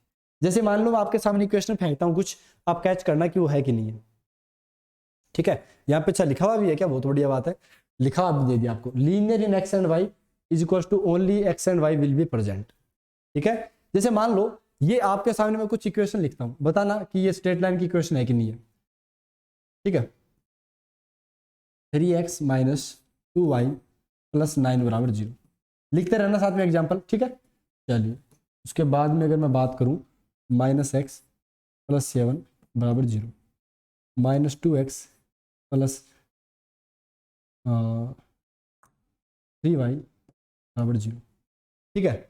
और 3y - 11 = 0, एक आएगा 2x² + 7x + 7y + 11 = 0। बताओ कौन कौन सी स्ट्रेट लाइन की इक्वेशन है इसके अंदर, दिमाग लगाओ थोड़ा सा। तो आपको पता चल गया मास्टर जी कि एक चीज तो ये दिख रही है साफ साफ कि x की पावर 1 है, y की पावर 1 है, और कांस्टेंट भी है तो सर चलेगा, ये स्ट्रेट लाइन की इक्वेशन है, ये स्ट्रेट लाइन की इक्वेशन। बोला हाँ, x भी है सर, y नहीं दिख रहा, हमने बोला कि ये प्रेजेंट होनी चाहिए, इससे अगर कम भी हुए तो चलेगी बात, लेकिन ज्यादा नहीं होनी चाहिए। तो -x + 7 भी क्या स्ट्रेट लाइन की इक्वेशन है, -2x + 3, सर इसमें कांस्टेंट टर्म नहीं है, कोई बात नहीं, फिर भी ये स्ट्रेट लाइन है, यानी x y कांस्टेंट, बस इतनी टर्म्स, इससे कम होगी तो चलेगा, ज्यादा होगी तो नहीं चल पाएगा।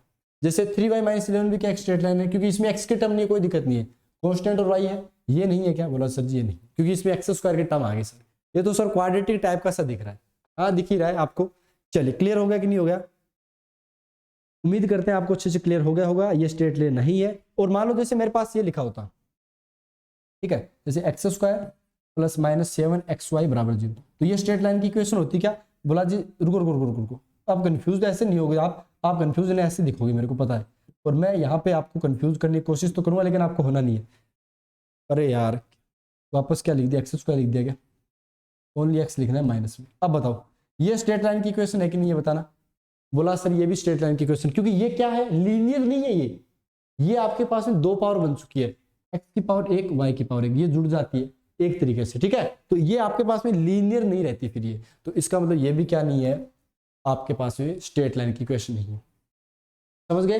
तो स्ट्रेट लाइन की कौन सी इक्वेशन होती है, कौन सी नहीं होती, मैं फिर बोल रहा हूँ, एकदम नीचे से लेके उठा के लेके आ रहा हूँ मैं लेवल को, सबसे नीचे से जितना लेवल नीचे हो सकता है उतना मैं लेके आ रहा हूँ, इससे ज्यादा मेरी भी बस की नहीं है। बस आप स्ट्रेट लाइन की इक्वेशन कोई नहीं पढ़ाता भैया इतना डेप्थ, एनडी के बैच के अंदर और 120 दिन के अंदर, मैं फिर बता रहा हूँ एकदम डेप्थ से लेके आ रहा हूँ बैच को, और उतना अच्छे से लेवल पे लेके जाऊंगा कि हर एक बच्चा सिलेक्ट होगा इस बैच से, ठीक है। इतने सिलेक्शन देंगे कि किसी ने सोची नहीं होगी कि कितने सिलेक्शन देंगे, बस आपको चीजों को देखना है, ठीक है। चलिए लिख लिया स्ट्रेट लाइन की इक्वेशन कैसी होती है। चलिए भैया उम्मीद करते हैं आपको अच्छे से क्लियर हो गया होगा। अब अगली जो चीज आएगी वो क्या आएगी, स्लोप। मैंने बहुत सारे लोगों को देखा है जो स्ट्रेट लाइन में डायरेक्ट स्लोप से स्टार्ट करते हैं, सबकी अपनी अपनी मर्जी है, अपन किसी के बारे में कुछ नहीं बोल सकते, क्योंकि सब हमसे बड़े हैं और बड़े हमेशा ही पूजनीय होते हैं, उनकी पूजा की जाती है। चलिए क्लियर है, टाइम हो चुका है 1 मिनट और कितने हो चुके हैं, कितने सेकंड हो चुके हैं, हाँ 1 मिनट नहीं 1 घंटा हो चुका है, और पूरे 14 सेकंड हो चुके हैं, सॉरी 14 मिनट हो चुके हैं, 1 मिनट रहा है। तो मैं बस थोड़ा सा रिवाइज करवा देता हूँ, क्योंकि अभी जो अगला स्लोप है वो अपन अगली क्लास के अंदर डिस्कस कर लेंगे, ठीक है। मुझे वैसे तो स्लोप खत्म करा के जाना था, पर कोई बात नहीं। अब देखो मैं तो बीच में रुका नहीं, बिल्कुल भी नहीं रुका ना, एकदम करता रहा कंटिन्यू मेहनत आपके साथ में। तो आपको पहले फॉर्मूलाज ऑफ सेंटर बताया, जिसमें सेंट्रोइड का formula x1 + y1 + x3, x1 + x2 + x3/3, y1 + y2 + y3 + y, आपको सिग्मा का चीज पता होना चाहिए। सेंट्रोइड के बाद में आपको एक एग्जांपल कराया था बेहतरीन सा, उसके बाद में हम जो बढ़े थे वो दूसरे एग्जाम्पल की तरफ बढ़े थे, जहां मिड पॉइंट का डायरेक्ट बताया था आपको। ऑर्थो सेंटर में आपको ये बताना x1 tan a plus x2 tan b plus x3 tan c बटा tan a plus tan b plus tan c। ठीक है, सिग्मा वाला देखना है। एक ट्रायंगल के अंदर सिग्मा tan a की वैल्यू पाई tan a के बराबर होती है, याद रख लेना, रट लेना अच्छे से इसको बात को। उसके बाद में सर्कम सेंटर का ये फॉर्मूला था, इन सेंटर का ये था, साइड यानी जब भी निकालना होता है तो उस कोऑर्डिनेट को उसके सामने वाली साइड से मल्टीप्लाई करना होता है और आपका आंसर आ जाएगा। ठीक है, ये आपको फॉर्मूला बता दिया। एक राइट एंगल के अंदर ऑर्थो सेंटर ये होता है, सर्कम सेंटर हाइपोटेन्यूज का मिड पॉइंट होता है, ऑर्थो सेंटर जहां 90 बनता है वहां पे होता है एंगल। एक्सेंटर का एक फॉर्मूला आपको बता दिया। उसके बाद 2:1 का क्वेश्चन करा दिया, एरिया ऑफ ट्रायंगल बता दिया, दो तरीके बता दिए, दोनों में आपको बेस्ट लगे। पॉजिटिव कैसे होता है, एंटी क्लॉकवाइज लोगे तो पॉजिटिव लिखना है, क्लॉकवाइज लेते हो तो नेगेटिव लिखना है, लेकिन कैसे ही नहीं पता आपने को कोई बात नहीं, मॉडुलस लगा देना प्लस माइनस लास्ट के अंदर। उसके बाद एरिया ऑफ ट्रेपेजियम बताया, जिसका थोड़ा सा आपको ध्यान रखना है। उसके बाद हमने आपको बताया कि एक कोलिनियर पॉइंट के द्वारा बनाया गया एरिया कितना होता है, 0 होता है। ठीक है, उसके बाद में आपको 2 क्वेश्चन कराए गए जहां पे बताया गया कि क्या क्या होता है, तीसरा क्वेश्चन भी कराया। उसके बाद हमने आपके सामने एडवांस कोऑर्डिनेट ज्योमेट्री का थोड़ा सा बता दिया कि ये चीजें पता होनी चाहिए, बेसिक अच्छे से कर लो भैया। ठीक है, इससे नीचे फिर स्ट्रेट लाइन के बारे में बताया, straight line is the curve, ये आपको स्ट्रेट लाइन के बारे में बेसिक डेफिनेशन और कौन सी स्ट्रेट लाइन होती है वो चीज बताएगी। क्लियर है? चलिए, उम्मीद करते हैं अच्छे से क्लियर हो गया होगा। अब आपका और मेरा जो है वो क्या बोलते हैं, अच्छा बॉन्ड बन चुका है। तो आप इस नंबर पे व्हाट्सअप कर सकते हैं और अपने साथ और लोगों को भी ऐड करके उसको बता सकते हैं भैया कि एनडीए की तैयारी होती कैसी एक्चुअल में। ठीक है जी, चलिए ओके, हो गया क्लियर? चलिए, उम्मीद करते हैं आपको अच्छे से क्लियर हो गया होगा। ठीक है दोस्तों, चलिए मिलते हैं आपके साथ में शाम को 4:00 पे एयरफोर्स की क्लास के अंदर, जिसमें अपन टॉप 1000 क्वेश्चन कर रहे हैं। उस क्लास को किया करो भाई, मैं तो दिल से आपसे हाथ जोड़ के रिक्वेस्ट कर रहा हूं, वहां से क्वेश्चन उठेंगे। फिर मत बोलना कि सर क्वेश्चन जितने मिलते हैं उतने अच्छे हैं यार, और आपको तो इस प्लेटफॉर्म पे इतने अच्छे अच्छे क्वेश्चन मिले, फिर आप छोड़ क्यों रहे? मेरे तो समझ से बाहर है। सबसे ज्यादा व्यूज यानी सबसे ज्यादा लोग जो देख रहे हैं ना इस क्लास को, बहुत ज्यादा लोग देख रहे हैं, और ये होना भी चाहिए था क्योंकि हमने एकदम फ्री के अंदर किया तो हर एक बच्चा पढ़ पाए। लेकिन एयरफोर्स की क्लास के अंदर रेदर देन इससे कम बच्चे देख रहे हैं। इसका एक ही रीजन ये है कि भैया एयरफोर्स की तो हम तैयारी नहीं कर रहे, हम तो एनडी की सब तैयारी कर रहे हैं। अरे भैया वो क्वेश्चन इंपॉर्टेंट है, आप एक बार करके तो देखो, फिर देखो कितना मजा आएगा। ठीक है, कोई बात नहीं, बाकी आप मेरा काम कहना था। 1 घंटा 17 मिनट हो चुके हैं, मिलते हैं आपके साथ में शाम को, तब तक के लिए धन्यवाद। जय हिंद, जय भारत। प्रैक्टिस ऐसी रेगुलर रखना है, प्रैक्टिस में कमी नहीं रखनी है। क्वेश्चन आज के जो क्लास के हैं वो आपको मिल जाएंगे, ये शीट भी मिल जाएगी आपको, आप उससे नोट्स भी बना सकते हैं, सारा कुछ तामझाम एकदम पूरा खैंट करना है। ठीक है, मिलते हैं नेक्स्ट क्लासेस में, तब तक के लिए धन्यवाद। जय हिंद, जय Bharat. Bye bye, take care दोस्तों, बाय।